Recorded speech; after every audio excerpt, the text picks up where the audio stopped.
एकादशीच्या व्रताला आपण अत्यंत पवित्र आणि महत्त्वाचं स्थान आपल्या धर्मामध्ये देत असतो। वर्षभरात एकूण 24 एकादशी येतात हे आपण सगळेच जाणतो, पण अशी एक एकादशी आहे जी दरवर्षी येत नाही, ती थेट 3 वर्षानंतर येते आणि जेव्हा ती येते तेव्हा आपल्यासोबत अखंड सौभाग्य, अलोट धन संपत्ती आणि पूर्वजांना मोक्ष देण्याचं महापुण्य घेऊन येते।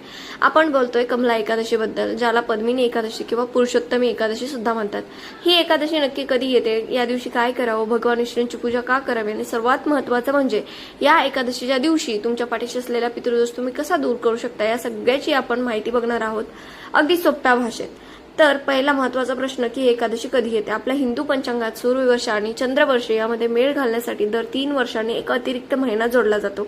या महिन्याला आपण अधिक मास, धोंड्याचा महिना किंवा पुरुषोत्तम मास असं म्हणत असतो। जेव्हा हा अधिक मास येतो तेव्हा त्या महिन्यातील शुक्ल पक्षात म्हणजेच उजवा पंधरवडा येणाऱ्या एकादशीला कमला एकादशी म्हणतात।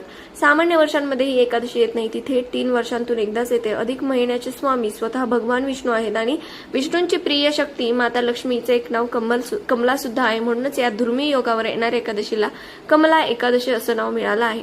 3 वर्षांतून एकदा येत असल्यामुळे याचं फळ इतर एकादशींपेक्षा कितीतरी पटीने जास्त असतं। शास्त्र असं सांगतं की अधिक महिन्यात भगवान विष्णूंची भक्ती केल्यास व्यक्तीला अक्षय पुण्य मिळतं। असं पुण्य ज्याचा कधीही क्षय होत नाही, म्हणजेच ते कधी संपत नाही। पद्मपुराणात स्वतः भगवान श्रीकृष्णाने या एकादशीचं महत्त्व सांगितलं आहे। कमला एकादशीचं व्रत केल्यानं माणसाच्या अनेक जन्मांची पाप जळून खाक होतात। जर तुमच्या घरात पैशांची चणचण असेल, व्यवसायात यश मिळत नसेल किंवा मानसिक शांतता नसेल, तर या दिवशी विष्णू आणि लक्ष्मीची संयुक्त पूजा केल्यानं घरात सुख समृद्धी नांदू लागते। थोडक्यात सांगायचं तर भौतिक सुखांची प्राप्ती आणि मृत्यूनंतरचा मोक्ष मिळवण्यासाठी ही पूजा केली जाते। आता एकादशीच्या दिवशी सकाळी लवकर उठून स्नान करायचं, देवापुढे हात जोडून आज मी कमला एकादशीचं व्रत करत आहे, माझी पूजा गोड मानून घे असा संकल्प करा। देवघरात एका चौरंगावरती पिवळं वस्त्र अंतरा, त्यावर भगवान विष्णू आणि माता लक्ष्मीची मूर्ती किंवा फोटो ठेवा।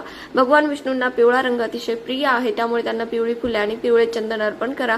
तुळशीपत्र, विष्णूंची पूजा तुळशीशिवाय अपूर्ण आहे, म्हणून भगवंताला आवर्जून तुळशीची पाने अर्पण करा।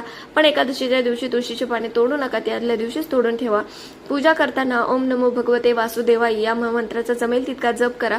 शक्य असल्यास विष्णू सहस्त्रनामाचं पठण किंवा श्रवण करा आणि एकादशीच्या दिवशी उपवास करा आणि दुसऱ्या दिवशी म्हणजेच द्वादशीला सकाळी एखाद्या गरजू व्यक्तीला किंवा ब्राह्मणाला अन्नदान करून स्वतः उपवास सोडा। आता येऊयात एका अत्यंत महत्त्वाच्या विषयाकडे, तो म्हणजे पितृदोष। अनेकदा कष्ट करून यश मिळत नाही, घरात सतत भांडणे होतात किंवा पितृदोषामुळे संतती प्राप्तीमध्ये अडथळे येतात।